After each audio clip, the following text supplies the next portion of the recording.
Good evening guys, welcome to study with Sunita channel में एक बार फिर से स्वागत है स्टडी विद सुनीता चैनल में। गाइस, आज जो मैं क्लास है, आज की जो क्लास है वो क्या है, वर्णमाला की सेकंड क्लास। फर्स्ट क्लास आपको बताया जा चुका है, पढ़ाया जा चुका है, ठीक है, जिसमें मैंने आपके स्वर के बारे में बताया है, बहुत अच्छे से मैंने डिटेल से समझाया है, आप उसको पढ़िए, ठीक है। आज जो क्लास है वो व्यंजन की क्लास है, ठीक है। सेकंड क्लास आपकी व्यंजन की, लेकिन व्यंजन की क्लास आपकी दो क्लास होगी। एक क्लास आज है और एक क्लास और ली जाएगी। क्यों?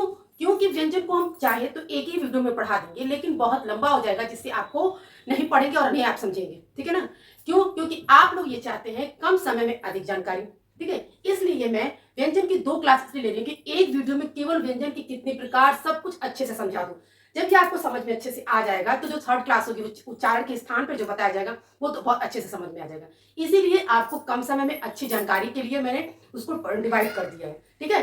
तो चलिए स्टार्ट करते हैं। सबसे पहले तो आप पढ़ते हैं हम लोग क्या कि व्यंजन, तो ये आपको बताया जा चुका है कि व्यंजन किसे कहते हैं। तो सबसे पहले हम परिभाषा पढ़ते हैं। व्यंजन स्वर वर्ण की सहायता से जिस वर्ण का उच्चारण होता है उसे हम व्यंजन कहते हैं, सॉरी हाँ उसे व्यंजन कहते हैं। देखिए, अब आपको ये हमेशा बताया जाता है जो व्यंजन होता है, व्यंजन यानी कि आपके कितने होंगे, क से ह। और देखिए, मैंने बोर्ड पे आपको एक ही चीज इसलिए लिखा है ताकि जब भी आपको वीडियो की जरूरत होगी आप हमेशा वीडियो को देखेंगे तो आपको हमेशा लिखा हुआ मिलेगा। इसीलिए मैंने हर एक छोटी छोटी चीज पे लिखी है और मैं समझाने की पूरी कोशिश करूंगी ताकि एक बार पढ़ने के बाद आपको वीडियो को मतलब आप दोबारा ना पढ़ना पड़े, ठीक है ना। क्यों? क्योंकि एक बार अच्छे से आप पढ़ लेंगे, समझ लेंगे तो आपको बार बार पढ़ने की जरूरत नहीं पड़ती है। लेकिन हाँ, उसके लिए आपको अच्छे से पढ़ना होगा, वीडियो को पूरा देखना होगा, ठीक है। तो चलिए, अब देखिए, मैंने यहाँ पे लिखा है क से ह तक आपके क्या है, 33 आपके व्यंजन है। तो आपको ये पता है क से ह, ठीक है, कितने व्यंजन है, 33। यानी कि आपके 4 व्यंजन हटाए गए, जो संयुक्त व्यंजन आपको हटाए गए हैं वो, उसको देखिए। इसीलिए कभी भी एग्जाम में व्यंजनों की संख्या नहीं पूछी जाती। कुछ ऐसे भी क्वेश्चन है कि अधिकांशतः नहीं पूछी जाती। क्यों? क्योंकि अब उसमें अगर वो जोड़ता है, अगर संयुक्त व्यंजन जोड़ेंगे तो 39 हो जाएगा। इस तरह से करके केवल मूल व्यंजन पूछेंगे 33 होगा। इसीलिए इस तरह से कुल अगर वर्णमाला की संख्या पूछेंगे तो 52 हो, ऐसे करके क्वेश्चन। लेकिन वर्णमाला की संख्या पूछी जाती है, लेकिन व्यंजनों की संख्या अधिकांशतः नहीं पूछी जाती है, ठीक है। लेकिन फिर भी आपको जानना तो है ही। तो क्या है कि क से ह तक की आपको व्यंजन की संख्या कितनी होती है, 33। ये आप यहां तक आप ये समझ गए कि व्यंजन क्या होता है, स्वरों की सहायता से बोली जाती है, ठीक है। जो भी व्यंजन होते हैं उसमें हमको स्वर की सहायता लेनी पड़ती। बिना स्वर की सहायता से हम व्यंजन को नहीं बोल सकते। जैसे उदाहरण के लिए देखिए, आप क बोलते हैं, ठीक है ना। तो आप जब उच्चारण करते हैं तो क्या बोलते हैं, क, यानी कि जब बोलते हैं उसमें अ आता है, ठीक है। यानी कि इसमें आपका अ आता है, तब आप बोलते हैं। आप तो आपको क्या होता है, ये उच्चार होता है तो आपका ये बनता है आपका व्यंजन, ठीक है ना। ये हो गया। यानी कि लेकिन देखिए, जब भी क से ह तक आपका जो भी व्यंजन बोलेंगे उसमें आपको क्या है, अ ही आपका आता है। ये मैंने आपको प्रीवियस वीडियो में भी बताया है, अ ही स्वर आपका आता है। जहां आपका लिखेंगे, जहां जैसी स्वर की मात्रा होगी उस हिसाब से स्वर बोलते हैं। लेकिन आपको ऐसे आपको व्यंजन देखेंगे तो अ ही ज्यादातर आता है। क ख ग घ ऐसे बोलेंगे तो अ आता है। इसमें हमको स्वर की सहायता लेनी पड़ती। बिना स्वर के हम सहायता से हम व्यंजन को नहीं बोल सकते। लेकिन स्वर को क्या, स्वर को किसी की सहायता नहीं ले सकते, वो तो स्वतंत्र रूप है, ये पता है। ये क्वेश्चन आपको बन सकता है। एक बात और, जब आपकी वर्णमाला की क्लास पूरी हो जाएगी, ठीक है ना, तो मैं आपको जो प्रैक्टिस सेट लेके आऊंगी मैं उस तरह का प्रैक्टिस सेट लेके आऊंगी जिसमें आपको एग्जाम में उस तरह से क्वेश्चन पूछे जा सकते हैं, ठीक है ना। ऐसा ऐसा क्वेश्चन जैसे बन सकता है, जैसा बनता है, तो उस तरह का मैं क्वेश्चन आपको लेकर आऊंगी और बताऊंगी आपको। जैसे अभी भी ऐसा क्वेश्चन पूछ सकता है एग्जाम में कि क्या कि स्वर किस रूप में होता है, तो आप बोल सकते हैं स्वतंत्र रूप में होता है। व्यंजनों किसकी सहायता लेनी पड़ती है, स्वर की सहायता लेनी पड़ती है। इस तरह से छोटे छोटे क्वेश्चन बन सकते हैं और ऐसा बताया जाएगा। जब आपकी वर्णमाला की क्लास पूरी जाएगी तो आप जैसा भी जैसा क्वेश्चन आएगा आप खुद ही कर लोगे, क्योंकि मैंने आपको एक एक चीज समझाया है ताकि आपको बहुत अच्छे से समझ में आए। वर्णमाला से कोई भी क्वेश्चन किधर से भी कहीं से भी आएगा आप कर सकते हो किसी भी एग्जाम में, केवल यूपी टेट में नहीं, सी टेट में नहीं, सुपर टेट में नहीं, जहां आपके हिंदी के एग्जाम होते हैं वहां पे, ठीक है ना। हिंदी वही है, चैप्टर वही है, क्वेश्चंस बस वैसे ही आते हैं। कुछ ऐसे इधर उधर थोड़ा बहुत होता है, लेकिन आपको चैप्टर वही रहता है, क्वेश्चन इधर उधर, क्वेश्चन इधर उधर हो सकता है लेकिन चीज तो वही रहती है। ऐसा तो है नहीं कि अगर हम व्यंजन है तो उसमें अगर व्यंजन इसमें अगर हम पढ़ा रहे हैं आपको यूपी टेट में कि स्वर की सहायता लेनी पड़ती है, तो अगर आप वीडियो का एग्जाम देने जाएंगे तो उसमें ये लिखा जाएगा, कुछ और होगा। अरे व्यंजन वैसे ही है। तो इसीलिए जो भी आपको यहाँ डिटेल वीडियो आप देखते हैं और जब भी आप डिटेल पढ़ते हैं वो हर एग्जाम के लिए फायदेमंद होता है, ठीक है ना। चलिए, अब हम करते हैं व्यंजन का भेद, ठीक है ना। अब व्यंजन के भेद करते हैं, व्यंजन के भेद, ये भी क्वेश्चन बन सकता है और होता भी है। तो व्यंजन के कितने भेद हो सकते हैं, देखिए 3 होंगे। अब यहाँ एक एक चीज आपको मैं लिख के बता दे रही हूँ। व्यंजन के कितने भेद होंगे, 3। कौन कौन सा होता है, देखिए 3 होते हैं। कौन कौन सा, स्पर्श व्यंजन, ठीक है, अंतस्थ व्यंजन, ठीक है, और उसके बाद है ऊष्म। जैसा कि मैंने यहाँ लिखा भी है, व्यंजन के कितने भेद हैं, स्पर्श व्यंजन, अंतस्थ व्यंजन, ऊष्म व्यंजन, ठीक है। इसीलिए यहाँ पे पूरा लिख दिया गया है ताकि हमेशा आपको ये वीडियो देखिएगा और हमेशा आपको लिखा हुआ मिलेगा। अब स्पर्श व्यंजन कितने हैं, ये क्वेश्चन इस तरह के एग्जाम में बहुत आता है और मतलब अधिकांश आपको देखा जाता है कि स्पर्श व्यंजन कितने होते हैं और कौन कौन से होते हैं। तो देखिए स्पर्श व्यंजन आपके 25 होते हैं। कितने होते हैं, 25 होते हैं, ठीक है। क से म तक, ठीक है ना, क वर्ग से लेके म तक जो होता है आपका वो 25 होता है और आपके वो क्या होते हैं, स्पर्श व्यंजन होते हैं, ठीक है। उसके बाद आता है आपका अंतस्थ व्यंजन, ठीक है। अंतस्थ व्यंजन केवल 4 होता है, य र ल व, केवल 4 होता है। फिर आता है आपके ऊष्म व्यंजन, ठीक है ना। ऊष्म व्यंजन जो होता है स ह, ठीक है, ये भी केवल 4 होते हैं। अब आपको यहां तक आप समझ गए होंगे कि क्या होगा कि व्यंजन में स्पर्श व्यंजन, अंतस्थ व्यंजन, ऊष्म व्यंजन, ये आपको समझ में आए। अब मैं आपको ये बताती हूँ, आप ये सोचेंगे कैसे 25 व्यंजन होगा, आपके दिमाग में ये भी आ सकता है कि कैसे 25 होगा।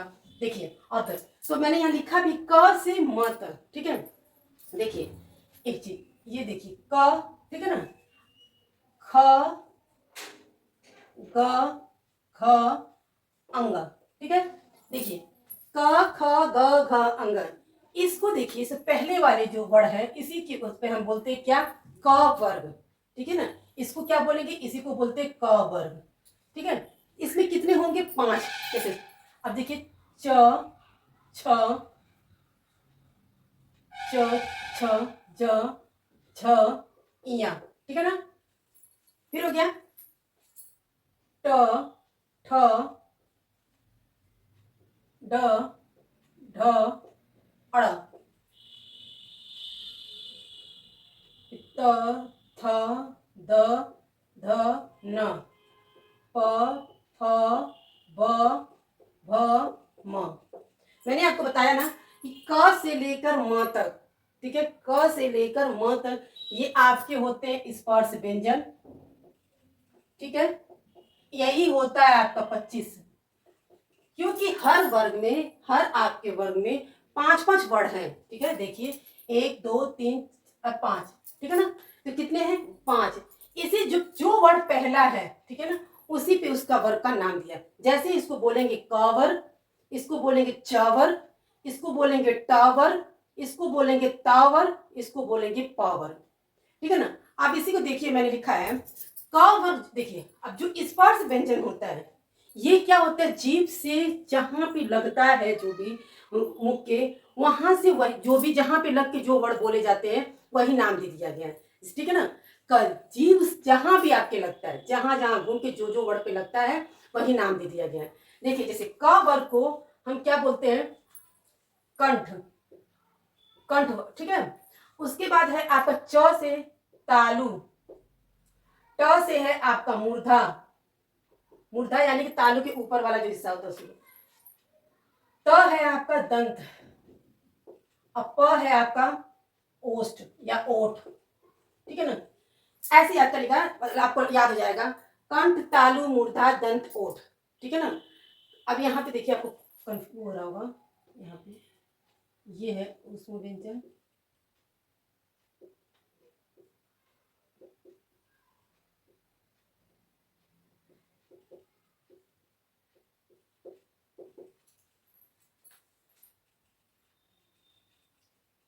ये आपका हो जाएगा दंत, ये हो जाएगा होस्ट।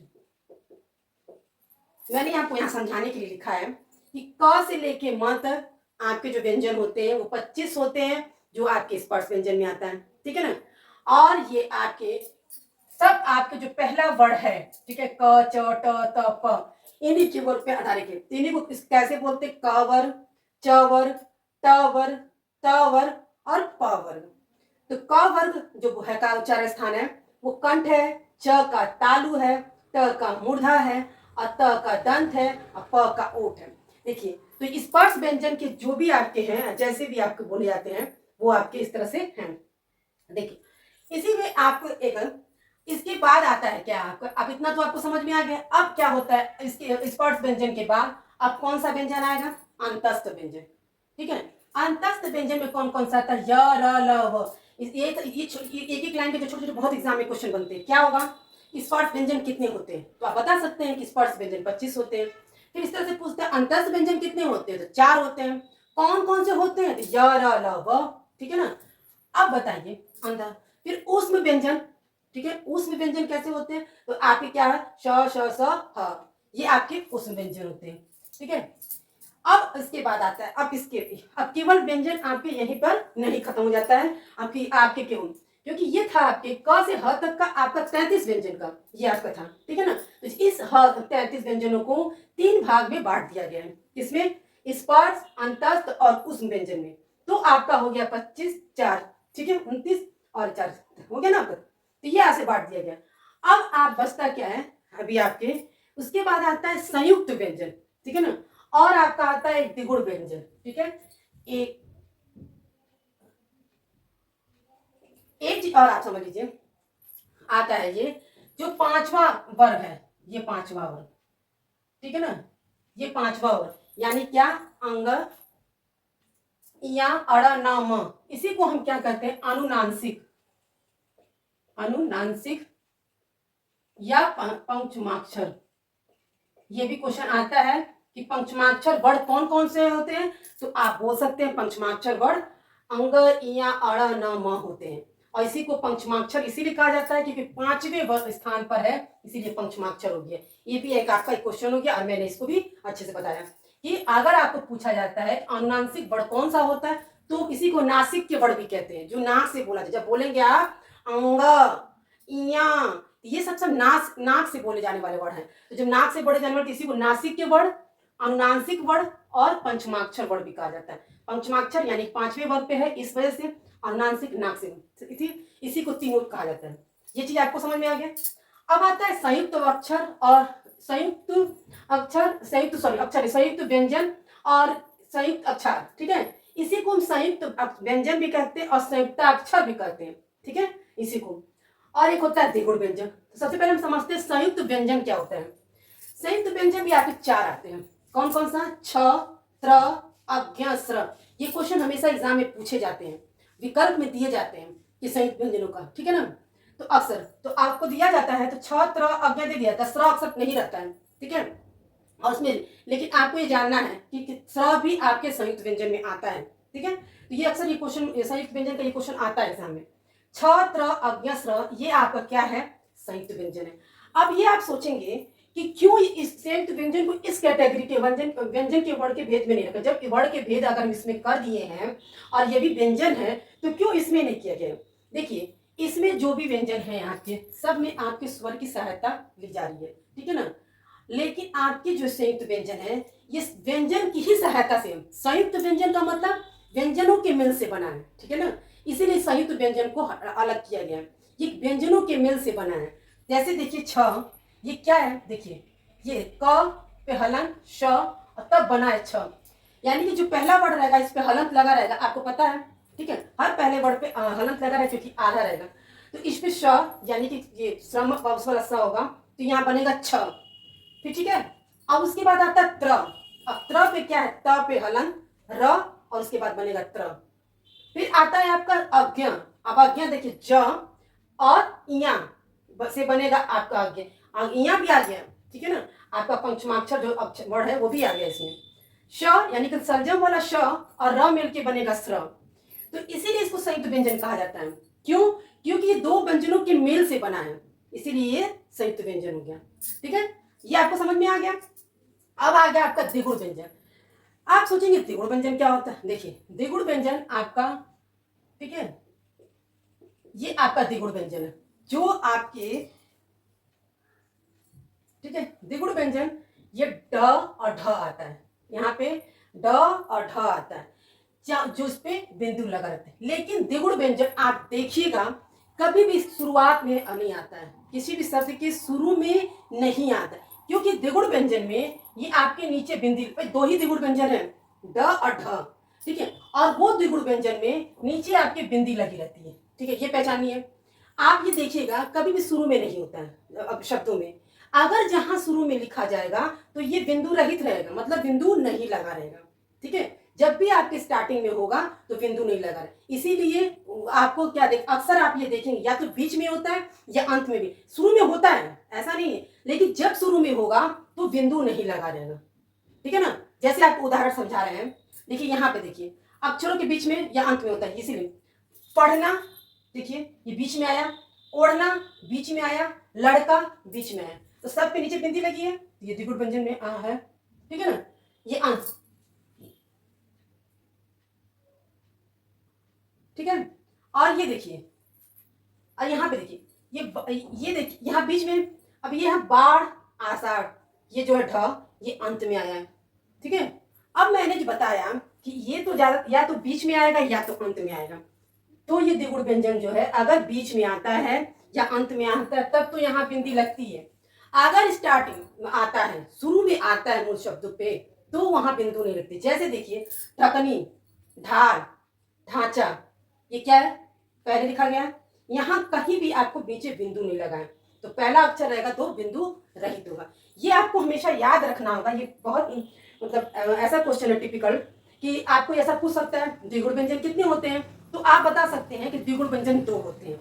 द्विगुण व्यंजन जब भी आपको लिखा जाएगा या तो बीच में लिखा जाएगा या तो अंत में लिखा जाएगा, अगर वो व्यंजन आगे आता है, पहले अक्षर पे आता है, तो वहां पे बिंदु नहीं लगेगा। तो गाइस मैंने आपको देखिए क्या क्या समझाया आज, व्यंजन की परिभाषा आपको बता दी, ठीक है, कि स्वर की सहायता से बोले जाने वाले जो वर्ड होते हैं वो क्या होते हैं, व्यंजन होते हैं। व्यंजन के कितने भेद होते हैं, 3 कैटेगरी में बांटा गया है आपको, ठीक है। स्पर्श व्यंजन, अंतस्थ व्यंजन, ऊष्म व्यंजन। अगर आपसे पूछा जाता है कि स्पर्श व्यंजन कितने होते हैं तो 25 होते हैं, अंतस्थ व्यंजन कितने होते हैं तो 4 होते हैं, ठीक है, ऊष्म व्यंजन कितने होते हैं 4 होते हैं, ठीक है। अब आप ये बता कैसे वर्ग, आपको वर्ग पहचानना है, तो देखिए आपको क से लेके म तक आपका क्या हो जाता है, अंतस्थ व्यंजन, ठीक है। क ख जो आप लिखेंगे, क जो पहला वर्ग होता है, पहला वर्ग जो होता है उसी पे हम उसका वर्ग का नाम देते हैं, यानी कि क को हम क वर्ग कहेंगे, च को च वर्ग कहेंगे, ट को ट वर्ग कहेंगे, त को त वर्ग कहेंगे। हर वर्ग में 5 वर्ग होते हैं, हर वर्ग में 5 वर्ग होता है। जो अंतिम जो का जो वर्ग होता है, यानी कि ये पांचों आपका जो है ये आपके पंचमाक्षर वर्ग होते हैं, इसी को अनुनासिक और नासिक के वर्ग भी कहते हैं। ये भी एक क्वेश्चन बन सकता है, पंचमाक्षर वर्ग कितने होते हैं, अनुनासिक क्या होता है, ये सब क्वेश्चन बनेगा, बहुत क्वेश्चन बन सकता है, ठीक है। उसके बाद आता है संयुक्त व्यंजन कितने होते हैं, संयुक्त व्यंजन भी आपके 4 होते हैं, छ त्र अज्ञ स्र। तो क्यों हम संयुक्त व्यंजन को इस कैटेगरी में नहीं रखते हैं, तो क्यों, क्योंकि ये जो व्यंजन है स्वर की सहायता लेनी पड़ती है, लेकिन संयुक्त व्यंजन को हम स्वर की सहायता लेनी नहीं पड़ती, वो व्यंजनों की सहायता से, 2 व्यंजनों के मेल से बनते हैं। जैसे छ को कैसे बना, क श से, ठीक है, हलंत लगा हुआ, त को त्र को त र से, अज्ञ को ज अज्ञ से, यहाँ से सॉरी, श्र को स से र से, ठीक है ना। अब उसके बाद आता है द्विगुण व्यंजन, तो द्विगुण व्यंजन कितने होते हैं, 2, ड और ढ। ये द्विगुण व्यंजन हमेशा बीच में आएगा या अंत में आएगा, ये पहचान जाइएगा। अगर द्विगुण व्यंजन पहले आता है तो वहां बिंदु नहीं लगता। ये थी आज आपकी क्लास, जो सेकंड क्लास थी वर्णमाला की, ये क्लास थी, मैंने आपको व्यंजन भी बहुत अच्छे से समझा कर आपको बता दिया है क्या क्या होता है। इस क्लास को पढ़ने के बाद कभी आप व्यंजन की क्लास को आपको भूल नहीं सकते हैं, ठीक है ना। आपको नेक्स्ट क्लास में आपको मैं बताऊंगी उच्चारण के स्थान से क्लास, ठीक है। इसको पढ़िए और समझिए, ठीक है, आपको एग्जाम में बहुत ही फायदा होगा। मिलते हैं नेक्स्ट वीडियो में।